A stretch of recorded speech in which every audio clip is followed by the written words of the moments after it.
YSUCA presenta Retrospectiva 2022.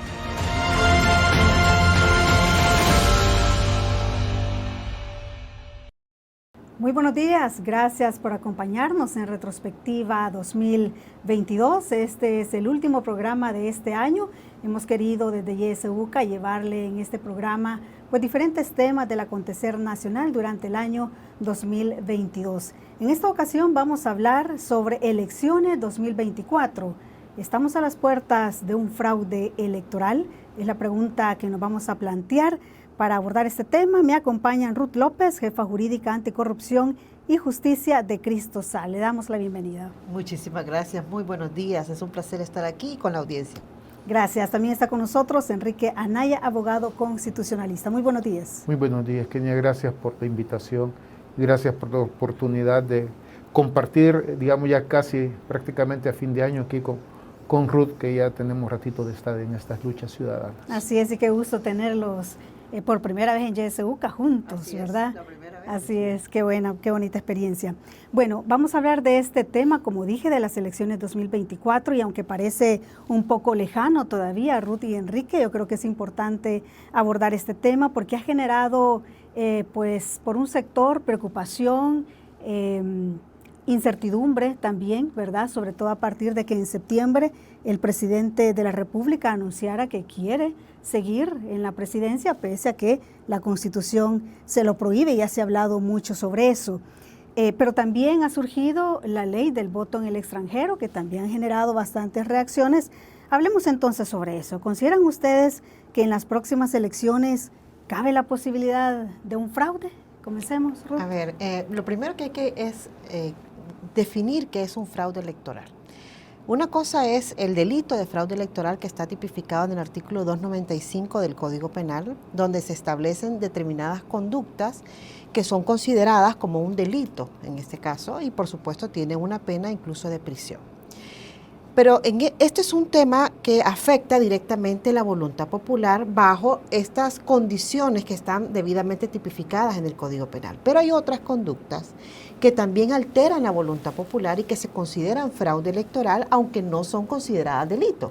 Es decir, estamos hablando ya de conductas que podrían ser catalogadas dentro del ámbito administrativo, pero que al final también distorsionan la voluntad del elector.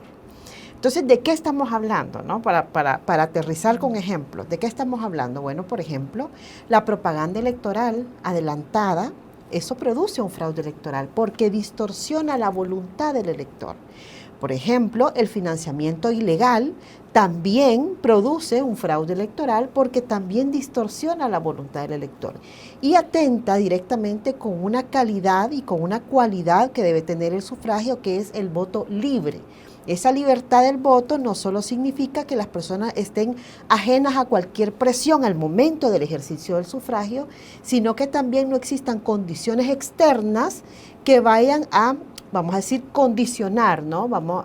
Que vayan a existir unas situaciones que lo que hacen es presionar al elector desde mucho tiempo antes, o sea, no solo en el día de la elección, sino desde esa configuración previa del voto.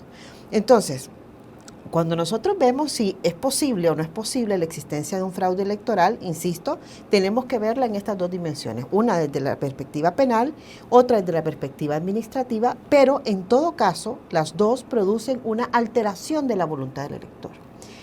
Si estamos o no ante las puertas, habría que analizar diferentes elementos, por ejemplo, quiénes van a votar, cómo se va a votar, por quiénes se va a votar. Cada uno de estos factores que se incorporan y que se consideran como los pilares de transparencia de un proceso electoral, al estar afectados, pues entonces podría configurarse precisamente un fraude electoral. Uno de estos elementos, y que bueno, Quique tiene gran experiencia ya explicando este tema, es justamente la oferta electoral, cuando se configura una oferta electoral con personas que no cumplen con los requisitos para ser candidatos y candidatas. ¿Por qué no cumplen los requisitos? Bueno, un menor de edad, por ejemplo, no cumple con los requisitos de edad, ¿no? Sí. Pero también, en este caso, cuando hablamos de la reelección inmediata, también hay un incumplimiento de los requisitos, en este caso, constitucionales y legales.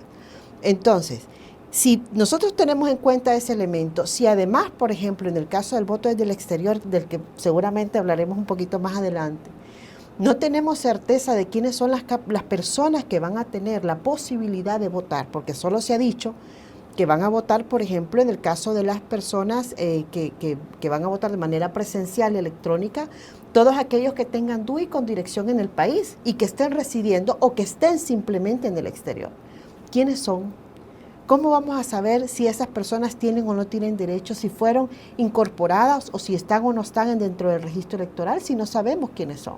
Entonces, son elementos, son cosas que hay que ir determinando y que sí, efectivamente, y lamentablemente yo creo que a tantos años de la firma de los acuerdos de paz y de estos pasos paulatinos que se fueron dando para un proceso electoral cada vez más íntegro, pues lo que estamos advirtiendo es que no necesariamente es así, especialmente porque no hay una autoridad lo suficientemente robusta que haga valer justamente aquellos principios que lleven a un proceso electoral íntegro. Sí, hablemos, Enrique. Ruth ha planteado esa oferta electoral y cuando no se cumplen ciertos requisitos. ¿Qué opina usted de esto? Claro, es que, como dice Ruth, fraude es más allá, que el fraude electoral es más allá que la definición que nos da el Código Penal, ¿no? Sino que refiere todo un contexto. Es que creo que lo que vamos a charlar, pues, que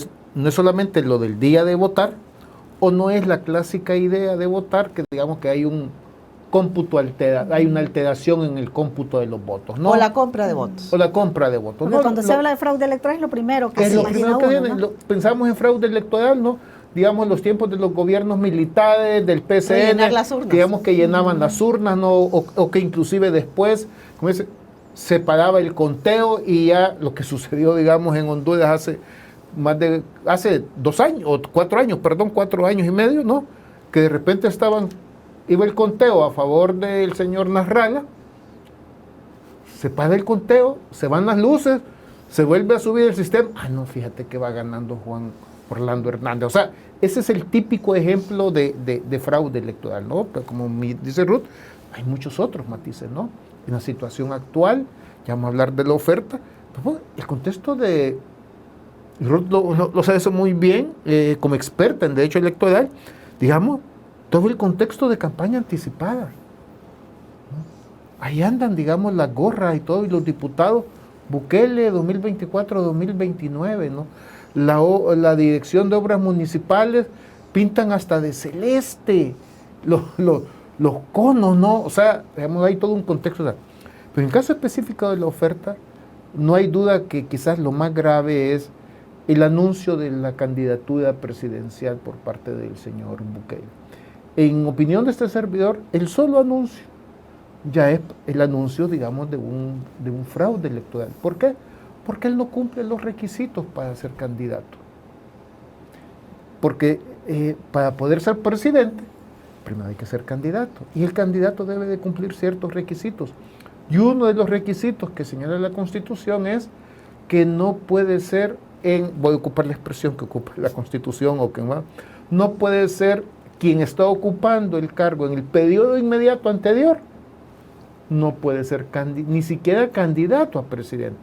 Porque algunas personas, precisamente reduciendo el fraude electoral al momento del voto, dicen, no, fraude no hay, porque todavía no ha sido reelecto. Cuando la gente vote a favor, entonces va a ser reelecto. No. El pecado está desde antes, desde el solo anuncio, desde la sola candidatura, y después cuando le diga, todos son, digamos, ir consolidando el pecado. ¿Y por qué no cumple el presidente? Porque actualmente es presidente. Digamos, si quiere podemos entrar al detalle de lo que dice la Constitución, porque dice la Constitución en el artículo 152, no podrán ser candidatos a presidente de la República. 2 puntos, y el número primero dice, quien hubiera ocupado el cargo en el periodo inmediato anterior. ¿Y cuál es todo el ruido que han hecho? No, que cargo inmediato anterior no es el actual, sino el anterior, ¿verdad? Entonces caemos en el absurdo, y hay una regla jurídica básica. Cuando la interpretación de una disposición te da como resultado el absurdo, pues la interpretación está mal. No puede ser que la ley sea absurda. porque aquí tenemos el absurdo, ¿no? Que digamos desde el Ejecutivo y todos sus acólitos dicen, no, Sánchez Serén no puede ser candidato, pero Bukele sí. Vamos a ver. O sea, aquí hay una distorsión absolutamente total, porque ¿por qué hay prohibición de la reelección inmediata, presidencial inmediata? Pues precisamente para evitar que quien está ocupando el cargo pueda hacer uso, digamos, de esa ventaja que le está dando el hecho, digamos, de usar los recursos públicos, el hecho de ocupar, digamos, todos los recursos públicos para una imagen. Inclusive, el anuncio del presidente en septiembre, ¿dónde lo hizo? En casa presidencial, o sea, ocupando recursos públicos. ¿Durante qué? Durante una cadena nacional, ocupando recursos públicos. Imaginémonos, si el solo anuncio ya lo hizo violando las reglas básicas, ¿no? Que es que está ocupando ya recursos públicos, ya se imaginaba ante la campaña. Va a ser una cosa absolutamente impresionante del uso de recursos. Entonces sí, yo creo que ya rompe la regla básica y rompe una regla que en mi opinión es quizás la regla electoral más importante de la Constitución y entonces del sistema jurídico, que es prohibición total de la reelección presidencial inmediata. Lo dicen al menos 5 disposiciones, al menos 5. O sea, es una norma transversal a toda la Constitución. Es una regla básica. Entonces, ya, por más que se hagan malabares lingüísticos y todo, creo yo que es absolutamente insostenible y creo que debe ser fuera de debate. E históricamente siempre había estado fuera de debate que la reelección presidencial inmediata no estaba permitida. Ni siquiera los militares, desde Martinato, ni siquiera los militares lo intentaron hacer. Y desde la democracia, no lo quiso hacer Duarte, no lo quiso hacer Cristiana, no lo quiso hacer Calderón Sol, no lo quiso a Flores, ni Funes, ni Sánchez Serén, todo. Y ahora resulta que ese artículo estaba escondido, ¿no? Lo cual definitivamente es un absurdo. Y le complemento, este tema es tan fuerte dentro de nuestro marco constitucional y legal, que incluso está prevista la pérdida de derechos justamente por andar promoviendo una reelección. Es decir, o sea, es tan concreto, específico, o sea, no amerita ninguna interpretación. Pero además la misma ley de partidos políticos, ya en un marco infraconstitucional, es decir, lo que está debajo de la Constitución, establece una prohibición expresa para los partidos políticos de andar promoviendo la reelección inmediata. Entonces, cuando nosotros vemos, por ejemplo, recientemente hubo actividades de proselitismo político del partido de gobierno, y entonces vemos, una cosa es utilizar los colores y hacer todas las actividades de proselitismo que pueden tener los partidos políticos en tiempo ordinario, no en tiempo electoral, sino para la promoción, para la elección, por ejemplo, de sus autoridades internas, para la selección de determinados tipos de directivas, por ejemplo. Pues resulta que eso es una cosa y otra cosa es justamente cuando ya vemos los carteles, ¿verdad? Con un periodo determinado, con un nombre concreto y además con una bandera específica. Esto significa expresamente una propaganda electoral y ahí vamos entonces que ya no solo estamos hablando de la violación sobre la reelección inmediata, la posibilidad, sino también de la promoción de la figura y esto es claramente una propaganda ilegal. Lamentablemente tenemos un Tribunal Supremo Electoral totalmente dormido porque pues de oficio tendría que haber actuado ya hace algún tiempo. ¿Y qué opinan ustedes de ese discurso que en torno a esto, bueno, la gente, los seguidores de Bukele dicen, bueno, pero es que el pueblo lo quiere, el pueblo quiere que él sea el presidente, entonces no importa lo que diga la Constitución? Yo creo que ahí es importante que, bien es cierto que la Constitución señala que la soberanía reside en el pueblo, pero hay un pedacito que nunca terminamos de leer, que dice que la ejerce en los términos de esta Constitución. ¿Por qué? Si lo quisiéramos decir, digamos, los constitucionalistas decimos a veces que lo que realmente es soberano es la Constitución y no el pueblo. ¿Por qué? Porque el pueblo se ha dado las mismas reglas, digamos. Voy a ponerle un ejemplo muy sencillo, digamos, porque se ocupa también. La Constitución es las normas básicas que se da a un pueblo para la convivencia. Trasladémoslo, digamos, a un ámbito privado. Trasladémoslo, digamos, a una sociedad, que casualmente también se llama escritura de constitución, o a una asociación, vienen, ya sean los socios, ¿no? Y se dan sus propias reglas. Ellos son los dueños de la sociedad, o algunos son integrantes de la asociación, pero ellos, uno se da reglas de acuerdo con las cuales se rige lo que no puede hacer la gente. Ah, no, como yo soy el dueño de la sociedad, ah, no, como aquí somos los asociados, somos los miembros, entonces vamos a hacer lo que queramos. No, y nos hemos dado unas reglas, y como sociedad entonces nos hemos dado una regla, la prohibición de la reelección presidencial inmediata. Nos hemos dado, y entonces todos estamos obligados a cumplir con esa regla.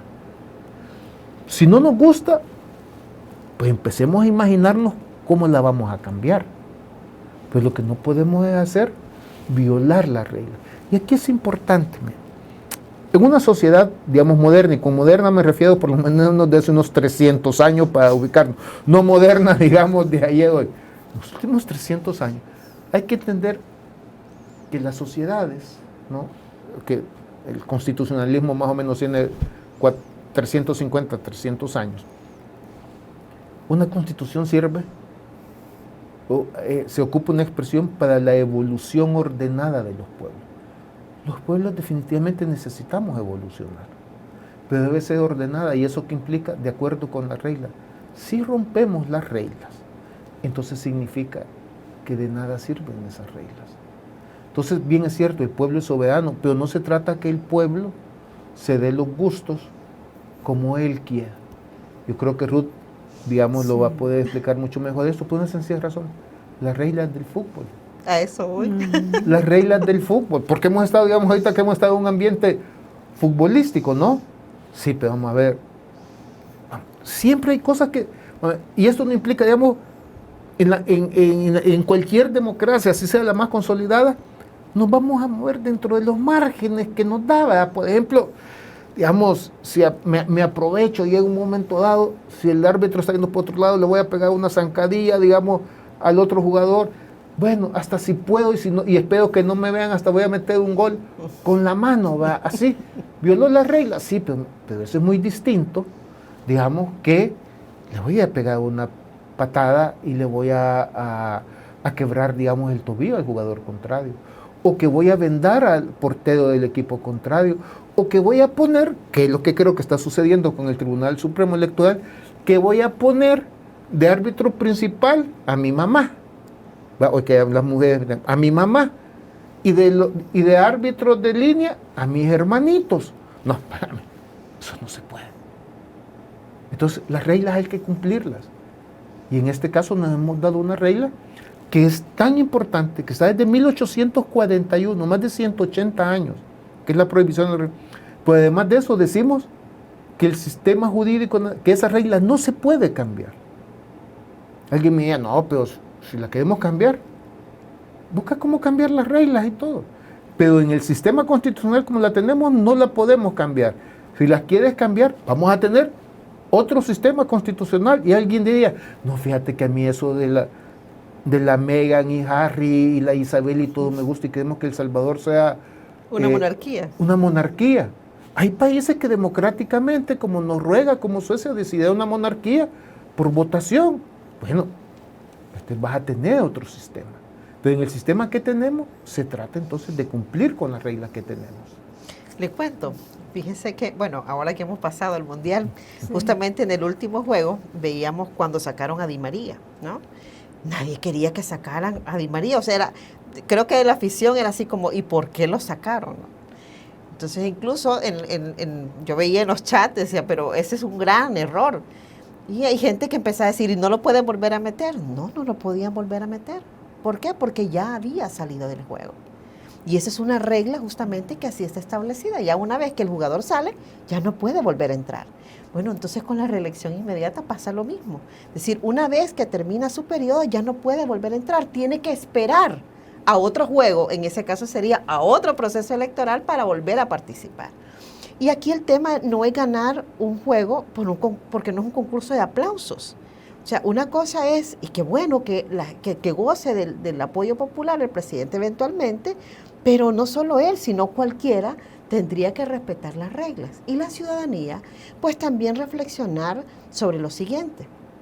Cuando nosotros pensamos que solo hay una persona capaz de resolver todos nuestros problemas, creo que no estamos ubicados en el lugar correcto.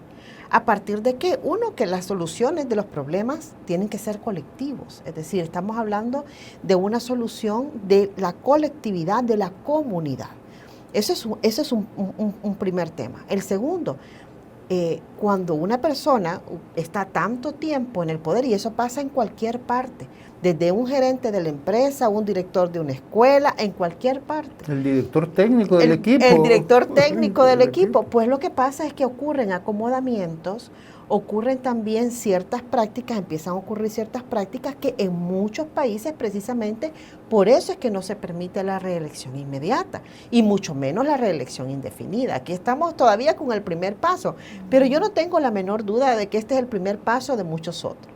Pero además, lo estamos viendo desde la reelección inmediata como una vulneración a la regla, pero es que también aquí hay otras vulneraciones a las reglas. Por ejemplo, en un proceso electoral usted no solo tiene que tener o garantizar de que la oferta electoral esté constituida por aquellas personas que cumplen con los requisitos, sino también asegurar que quienes cumplan los requisitos estén como candidatos y candidatas.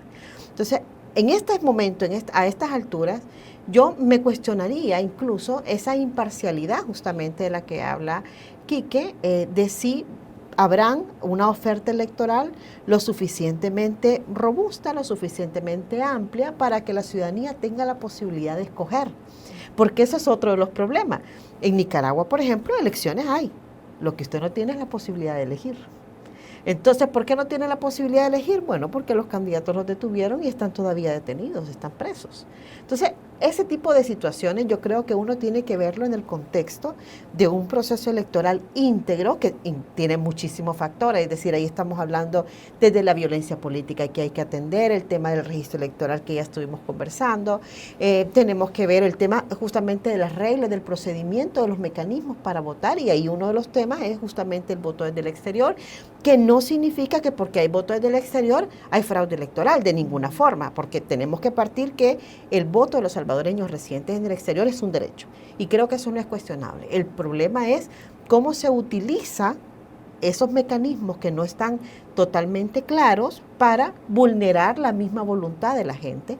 Por ejemplo, al cargar todos los votos desde el exterior que van a ser emitidos de aquellas personas que tienen dirección en el exterior, van a ser cargados de manera, yo creo que fraudulentamente, a San Salvador. Y eso es para modificar uno de los factores más importantes, que es la cantidad de electores a partir de la fórmula de cocientes y residuos o la fórmula Jare que nosotros tenemos. Entonces hay muchos factores que hay que tener en cuenta de esto, pero volviendo al tema de la reelección inmediata, es clarísimo, es decir, es una regla que no se puede modificar, o sea, que no, en estos momentos no podría ser modificada y que habría que atender.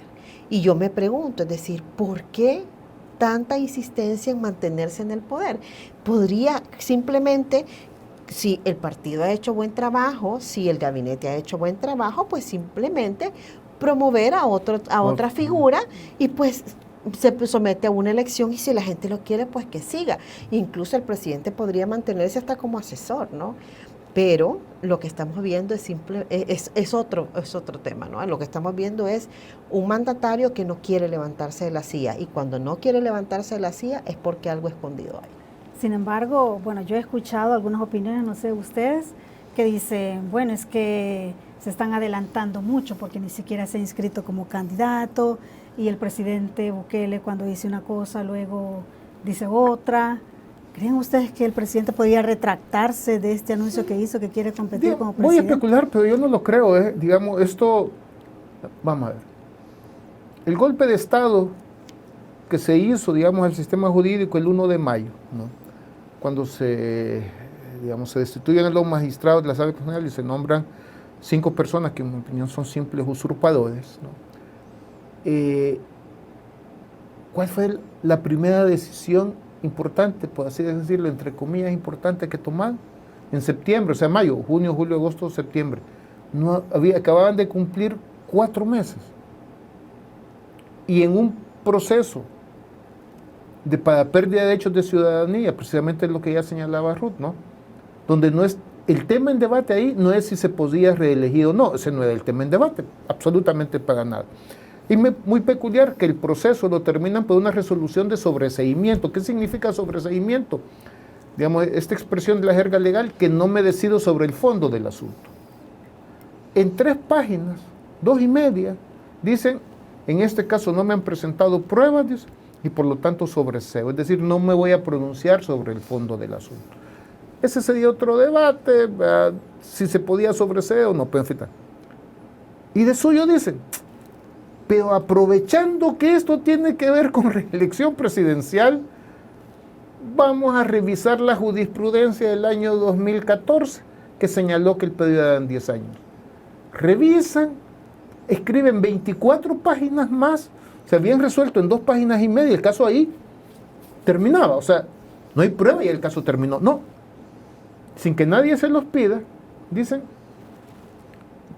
en 24 páginas hacen un profesor venezolano que está exiliado en Estados Unidos, digamos, quizás el ícono del derecho constitucional en Venezuela, pues le tocó huir con el chavismo, don Alan Brewer, escribió sobre El Salvador y dijo, hay una desinterpretación. Si eso fue lo que llega, para eso lo mandaron a hacer. Es más, yo estoy convencido que esa, entre comillas, resolución no se hizo en la sala de lo constitucional. Mire qué peculiar. Nunca, jamás ha salido un magistrado de los usurpadores a querer explicar esa resolución. No ha salido ninguno. Le apuesto que ni la han entendido. Bueno, tenemos que hacer una pausa en este momento, Enrique, pero nos quedamos con esa idea. Vamos a continuar. Cuando regresemos, usted no nos cambie.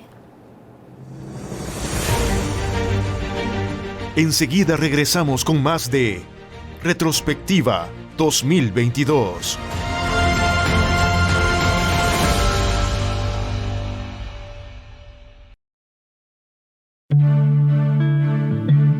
Radio YSUCA te acompaña en todo momento.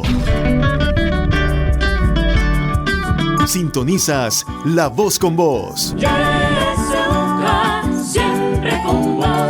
91.7 La Voz con Vos.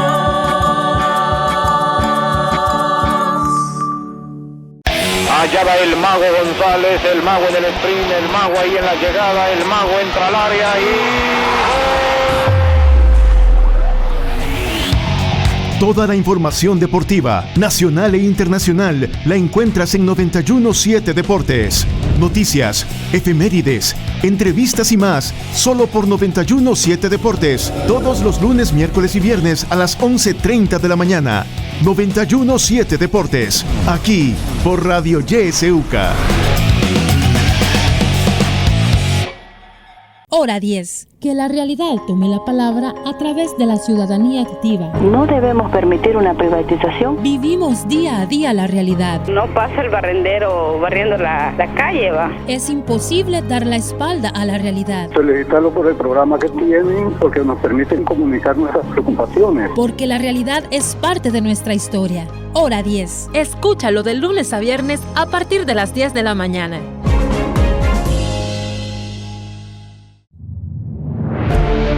Sintoniza Radio YSUCA en el 91.7 del FM. La Voz con Vos.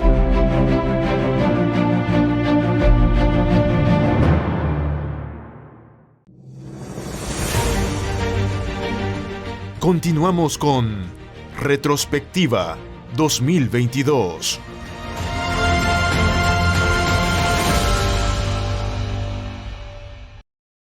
Gracias por continuar en nuestra sintonía. Continuamos en Retrospectiva 2022. Si usted nos acaba de sintonizar, pues le comento que estamos hablando sobre las elecciones 2024. Estamos a las puertas de un fraude electoral. Nos acompañan Ruth López de Cristosal y también Enrique Anaya, abogado constitucionalista. Y tenía la palabra precisamente Enrique Anaya. Nuevamente le cedo la palabra, Enrique. Gracias. No, para concluir este tema, pues yo creo que nos han obligado, digamos, a pronunciarnos, ¿no?, sobre ese tema de la reelección presidencial inmediata. lastimosamente, pues, porque de nuevo, entonces no vamos a conocer, digamos, programas de gobierno, no vamos a conocer propuestas, pues, porque lamentablemente esto va a ser exclusivamente personalizado, ¿no? De la reelección del presidente. Y esto termina deteriorando, digamos, una democracia, ¿no? Bien es cierto que teníamos una democracia, voy a llamarla frágil, ¿no? Pero se habían ido dando los pasos, digamos, en mejorarla, digamos. Hoy, en cambio, estamos dando saltos agigantados hacia atrás, ¿no? O sea, imaginémonos este tema de la reelección presidencial. Si en El Salvador la última vez que se había intentado fue que hace 1944. O sea, 80 años, ¿no? El último fue Martínez, ¿no? Hernández Martínez, ¿no? Que en la primera siempre se fue haciendo el truco, como dice Ruth, este es un paso para otras, digamos, voy a decirlo, para otros pasos, para otras movidas, digamos, si esto es un juego. Ven que si hay una nueva, digamos, ahorita van a ser 5 años más. Van a decir, no, ya vas a ver que 5 años más.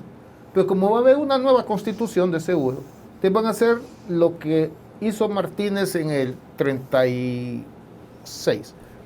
Sí, miren, lo que pasa es que antes, él era el vicepresidente, ¿no? Cuando dio el golpe de Estado, es que antes fue, pero bajo la constitución anterior. Pero como hay una nueva, entonces hoy vamos a empezar a contar otra vez. Le echamos chelito a los periodos y empezamos otra vez. Nueva. Le echamos chelito a la anterior y luego nos vamos, digamos, y empezamos otra vez. Y después de seguro van a llegar a la reelección inmediata, inclusive, y eso lo señalé este servidor,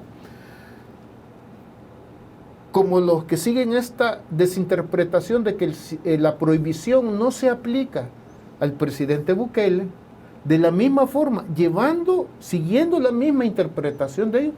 Entonces, eso está en el número 1. En el número 2, quienes no pueden ser candidatos son ni la esposa, ni el papá, ni el hermano, ascendientes ni descendientes.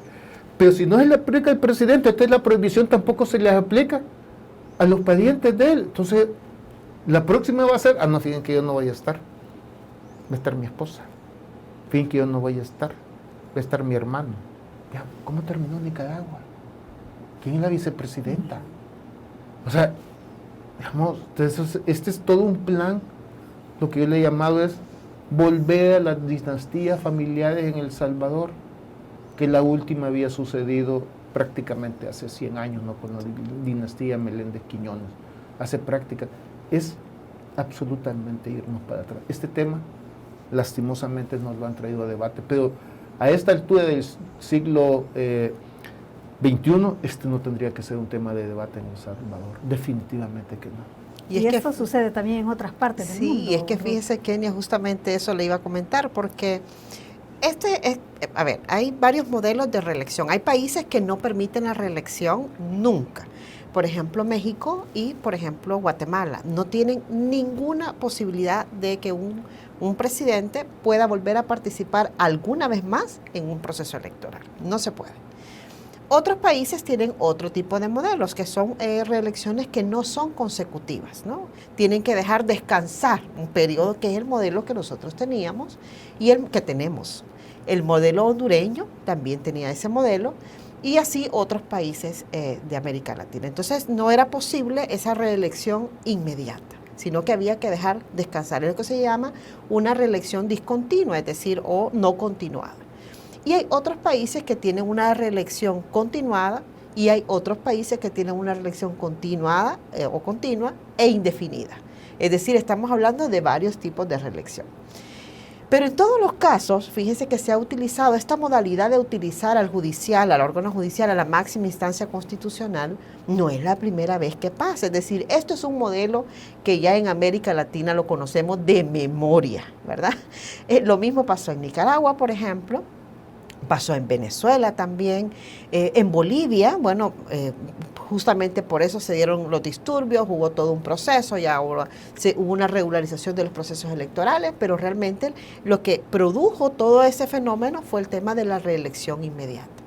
Entonces, en Honduras se permitió una segunda vez, es decir, con un segundo mandato y hasta ahí se iba a quedar, pero ahí justamente fue a partir del órgano judicial, del pronunciamiento, donde se daba esta variación. Y es que en todos estos casos los que hemos visto son funcionarios, presidentes que se resisten a someterse a un sistema de control. ¿Qué significa eso? Se resisten a rendir cuentas, se resisten a la transparencia. Entonces, aquí es donde cabe preguntarse, ¿y por qué? ¿Y para qué? Es decir, ese discurso de lo hacemos por el pueblo, ¿verdad? Porque además casi soy un enviado de Dios y por tanto solo yo puedo garantizar de que todo esté bien en el país. Ese discurso mesiánico tampoco es nuevo en nuestra América Latina. Entonces hay que revisar justamente qué es lo que ha pasado en otros países, porque lo mismo pasará en El Salvador. Sí, los salvadoreños y las salvadoreñas lo permitimos, porque de eso se trata también. Es decir, yo creo que cada uno de nosotros tiene que asumir el rol que le corresponde. Uno es el tema de cuestionar. Yo creo que la crítica, el cuestionamiento, la exigencia de transparencia, la exigencia de rendición de cuentas, nosotros tenemos que incorporarlo en nuestro ser como una obligación, porque la Constitución dice que nosotros estamos obligados, o sea, tenemos ese deber de exigir que se cumpla la Constitución.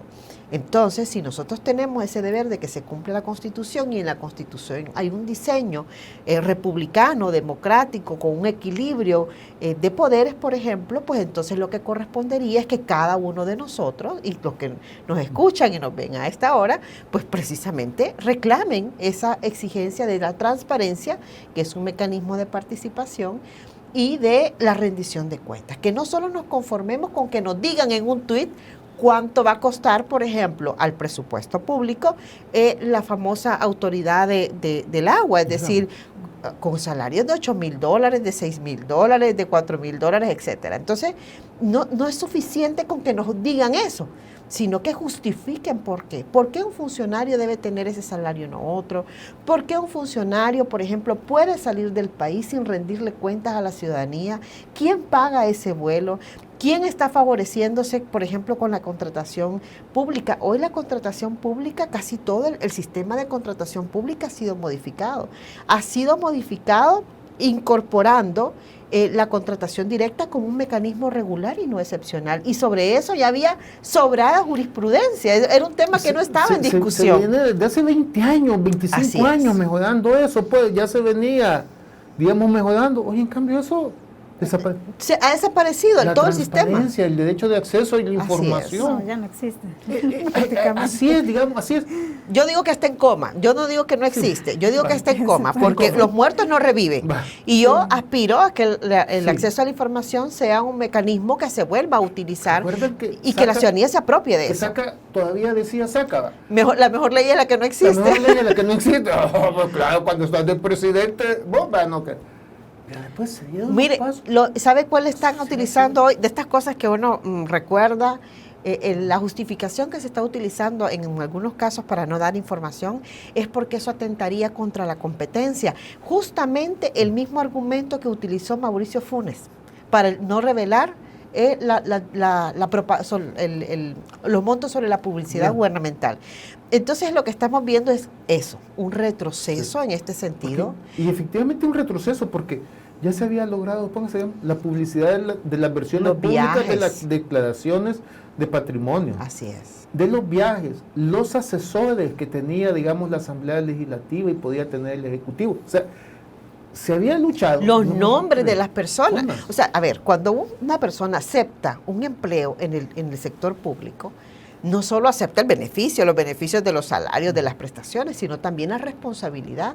Y acepta, y es parte de todo esto, de que el resto de ciudadanía sepa precisamente que es un empleado público y además que le pagan con fondos públicos. Incluso, ¿cuánto le pueden pagar? O sea, yo creo que... además de todo el seguimiento de los procesos de selección, que es el otro elemento, ¿no?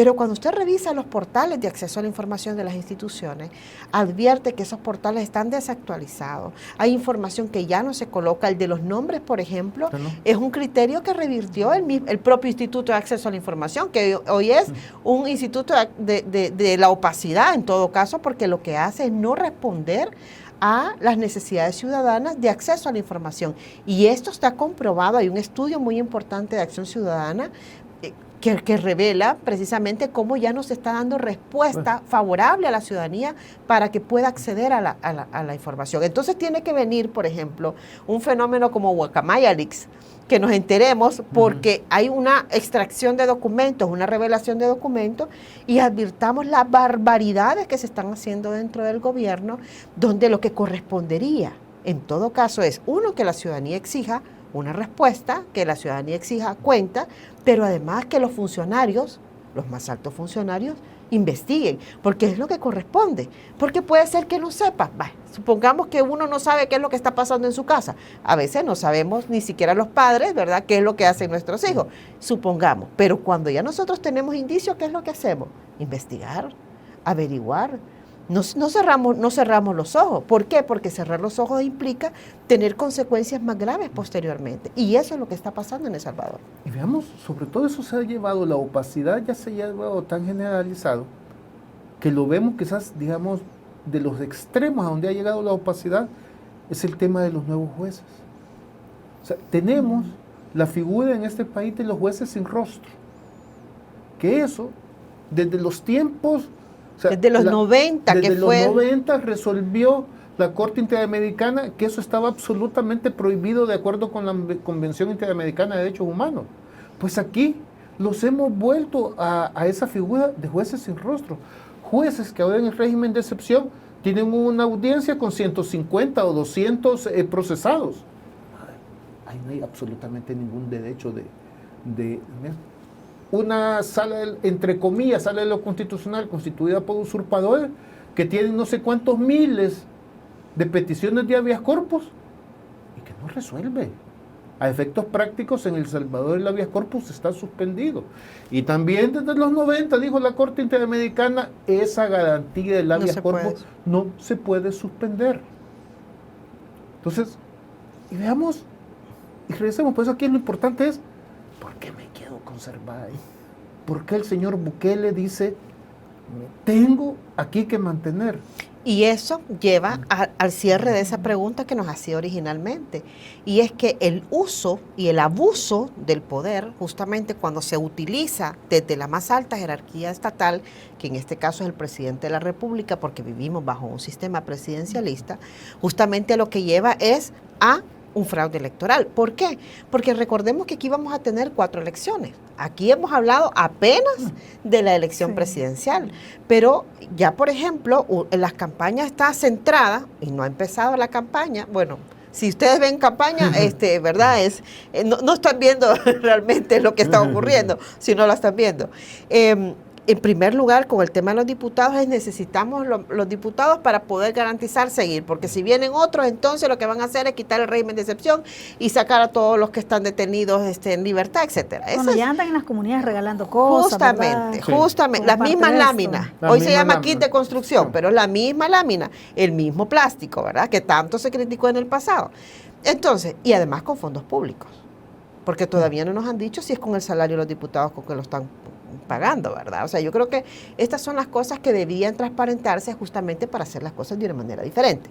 Pero insisto, tenemos la elección presidencial, la de diputados y diputadas, tenemos la del Parlamento Centroamericano y tenemos la de los consejos municipales. Los consejos municipales estamos viendo cómo incluso en las mismas encuestas está diciendo, mire, realmente los consejos están mal, están trabajando mal, no representan a la gente, hay mucha inconformidad. Y esto es uno de los factores que no dudo, que haya utilizado precisamente el Tribunal Supremo Electoral como mecanismo para separar esa elección, es decir, como fundamento para separar esa elección. Esa elección no se separó así de manera casual. En estas cosas casualidades no hay, entonces son temas bien estudiados, porque además dio la casualidad que después también de esa elección de consejos municipales y de Parlamento Centroamericano no va a haber el voto desde el exterior, casualmente. cuando eso implica una vulneración de la Constitución y de la jurisprudencia constitucional, porque ya habían sentencia, la 156-2012, que establecía que debía regularse el derecho de los salvadoreños a votar para los consejos municipales. Entonces, cuando uno ve todo esto, donde se les sigue vulnerando el derecho a los salvadoreños residentes en el exterior, que se les dice que se les está garantizando, o sea, la garantía implica que sean personas que pueden votar en ambos procesos, no van a poder votar en las dos fechas, solo en una, pero también implica tener constancia de quiénes son estas personas que van a votar, garantizarles que su voluntad va a ser expresada y va a ser incorporada en un sistema para producir un determinado deseado. Ese resultado deseado tiene que ser el de la colectividad, pero además sin influencias indebidas. Y aquí vamos otra vez con el uso y el abuso del poder del Ejecutivo para movilizar, para mover justamente estas piezas. Uno de esos casos, ya lo refería antes, es cargar los votos en San Salvador. O sea, yo creo que si hay un ejemplo clarísimo de distorsión de la voluntad del elector y de la vulneración al elector, que no puede siquiera, bajo el último domicilio que tuvo en El Salvador, o votar bajo el lugar de nacimiento, por ejemplo.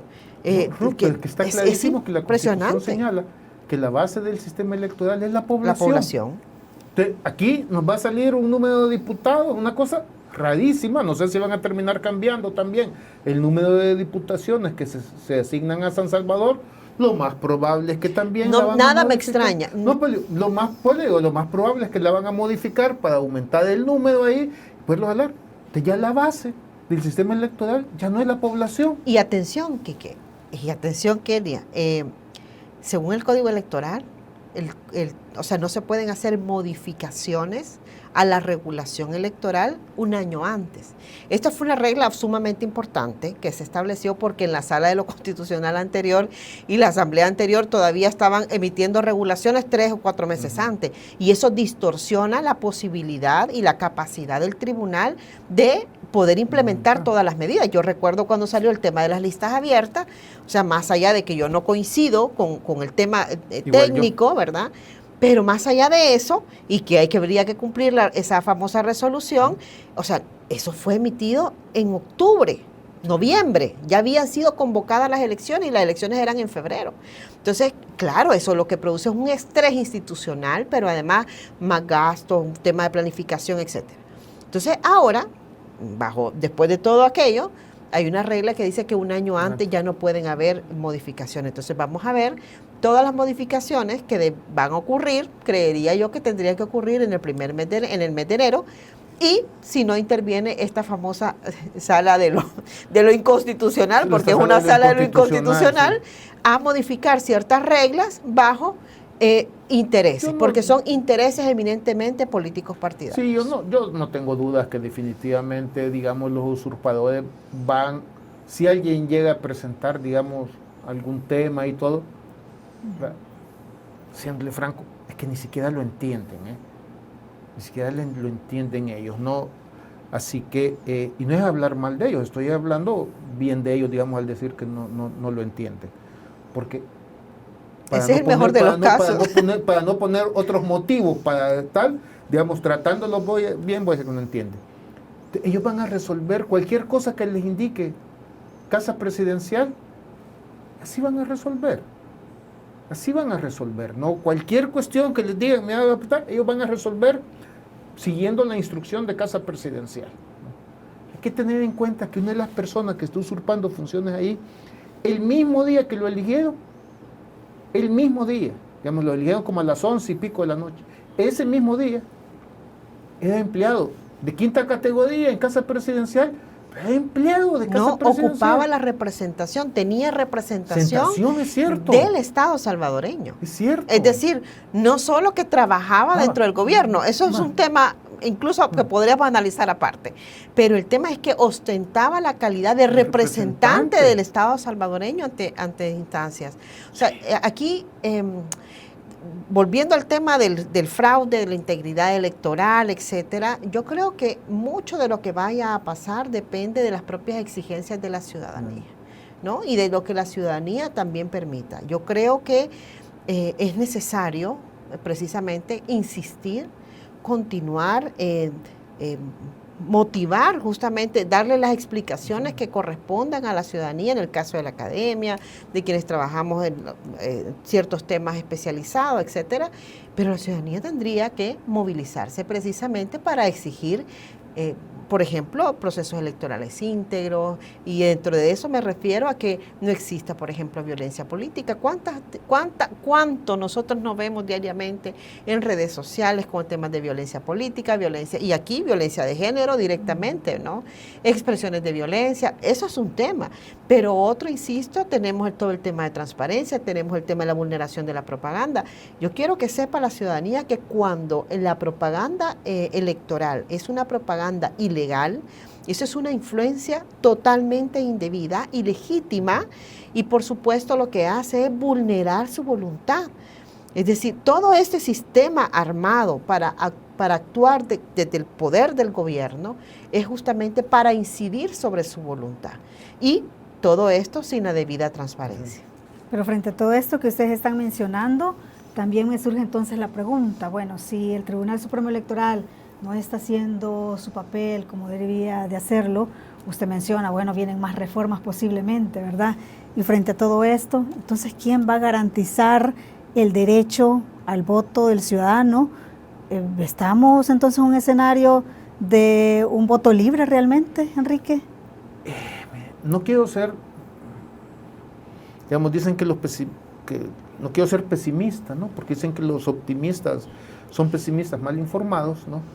Pero no hay duda que lo tenemos duro, pero yo creo que los primeros responsables, como me señala Ruth, somos los ciudadanos. Es que nos tenemos que empoderar, como ciudadanos, ¿no? No tragarnos la pastillita de la propaganda. Cuando la ciudadanía comienza a pronunciarse, digamos, todo el mundo tiene, digamos, temores, ¿no? Bien es cierto que actualmente las instituciones están coaptadas, ¿no? Pero vamos a ver, imaginemos, este gobierno que le gusta mucho esto de las encuestas, digamos, y construyen propaganda a través de las encuestas. Pues a mí me llamó la atención que algunas encuestas decían, ¿verdad? ¿Está usted de acuerdo con la reelección o no? Y todo, la gente decía, no estoy de acuerdo. 40 y tanto %, y 20% decía, no lo tengo claro todavía. O sea, entonces yo creo que ese es un tema, digamos, importante, pero hay que informarse, decir, ¿por qué la misma ciudadanía? Porque si la ciudadanía comienza a cuestionarse, decir, no, mire, esto no me lo trago. Porque ¿cuál es una regla básica, digamos, en cualquier proceso de competencia para que la competencia sea sana, digamos, y en esto vamos a incluir los procesos electorales? El cumplimiento de las reglas, y las voy a cumplir. Cuando el señor Bukele decidió ser candidato, él mismo decía, y todos, digamos, su grupo que decía, no hay reelección inmediata. Pero cuando yo comienzo a cambiar las reglas, inclusive cuando ya comenzó el partido, digamos, para decirlo en términos futbolísticos, ¿verdad? No cambio las reglas en mi favor antes, sino que cuando veo que posiblemente puede existir el riesgo que vaya a perder, cambio las reglas durante el camino. A ver, para decirlo en términos salvadoreños, es una vivianada. Yo creo que la población, digamos los ciudadanos, tienen la conciencia para decir, no, mira, me estás tomando el pelo. ¿Va? Porque dicen, el pueblo quiere. ¿Quién le preguntó? Pon un ejemplo típico. Digamos, yo sé que cambia mucho, pero tal. Digamos, queremos una nueva constitución, queremos que el presidente siga, vamos a cambiar las reglas. ¿Qué es lo que hizo Chile? Puede ser debate, que por lo menos es muy interesante el proceso, digamos, que está siguiendo Chile. ¿Quieren una nueva constitución? Vale, los partidos decimos que sí. Lo primero le vamos a preguntar al pueblo. Le fueron a preguntar al pueblo chileno. ¿El pueblo chileno? Sí, 80% queremos una nueva constitución. ¿Se elige una convención constituyente? Aquí está tu nueva constitución. No, no me gusta. Me acuerdo que amigos chilenos me decían, mira, aquí estamos hechos una locura. Porque el pueblo dijo que quieren una nueva, le presentamos una nueva y nos dijeron que no. Ahorita, la semana antepasada, acaba de haber un nuevo acuerdo para intentar, digamos, retomar, cumplir con la decisión y el mandato ciudadano de tener una nueva constitución. Pero aquí nadie le ha preguntado al pueblo para saber si quieren que Bukele siga siendo presidente. O sea, digamos, una cuestión seria y todo. Yo creo que lo primero tenemos que ser los ciudadanos. Y como señala, como ciudadanos, tenemos que también ser responsables con nosotros mismos. No podemos decir después, me he engañado, tal, que yo sé que es muy dado, ¿no? Dado que tenemos esta figura mesiánicas y que en estos países somos muy dados a seguir a un caudillo y todo, entonces los ciudadanos también somos responsables, ¿no?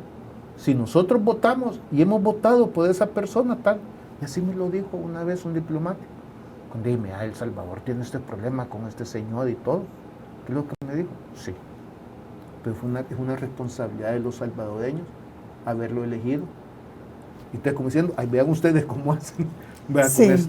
Bueno, nos quedan nada más 2 minutos. Ruth, estamos en tiempo para que la ciudadanía se empodere, tome conciencia realmente de esto que ya planteaba, que sucede en otros países, pero que no lo vemos aquí. A ver, esto no hay que esperar que todo esté listo, es como para ser papá y mamá nunca estamos preparados todos, ¿verdad? Es decir, no es que tengan que estar todas las condiciones preparadas y que toda la ciudadanía esté consciente, no, pero siempre hay un grupo de ciudadanos de avanzada, de vanguardia, que son precisamente los que van marcando la pauta sobre esto. Yo creo que sí, y aquí es relevante, ¿no? La organización de las comunidades, por ejemplo, hay distintas expresiones de organización comunal. Nosotros lo vemos solo en términos a veces bien macro, es decir, bien de arriba, pero hay muchas organizaciones que están exigiendo, por ejemplo, su derecho a la vivienda, el derecho al agua, el respeto a sus tierras, al lugar donde viven, etcétera. Hoy estamos viendo las movilizaciones precisamente de aquellas personas que están siendo obligadas a que están siendo desplazadas por parte del gobierno a partir de los megaproyectos. El tema de aquellas personas familiares, de personas detenidas en el régimen de excepción de manera injusta, y aquí no es que se esté defendiendo a ningún delincuente, ningún criminal. Los delincuentes y los criminales tienen que estar en la cárcel y pagar por eso bajo un debido proceso, pero las personas inocentes no tienen por qué justamente pagar, ¿verdad?, por lo que no tienen. Entonces, yo creo que hay distintos tipos de expresiones que poco a poco se tienen que ir organizando, advirtiendo. Hay también organizaciones especializadas en el ámbito electoral que tendrán que ir poniendo los puntos sobre las sillas en este tema.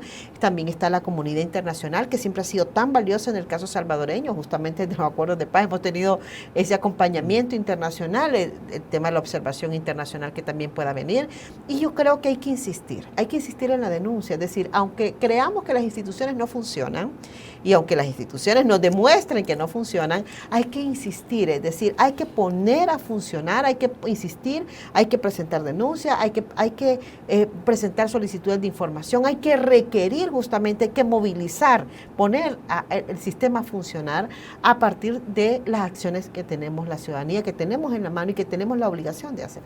Sí, bueno, hemos finalizado esta entrevista. Quiero agradecerle a Enrique y también Ruth que hemos abordado este tema, que como siempre nos quedamos cortos con el tiempo porque es muy amplio, muy complejo, pero quiero agradecerles. No, hombre, muchísimas gracias por la invitación y pues feliz año, ¿no? A todos quienes nos están escuchando y viendo, y feliz año, digamos, a usted, Kenia, y a todo el equipo, digamos, aquí de YSU. Sí, muchísimas gracias. Muchas gracias, Kenia. Feliz año, Enrique. Feliz año, Kenia, y al público.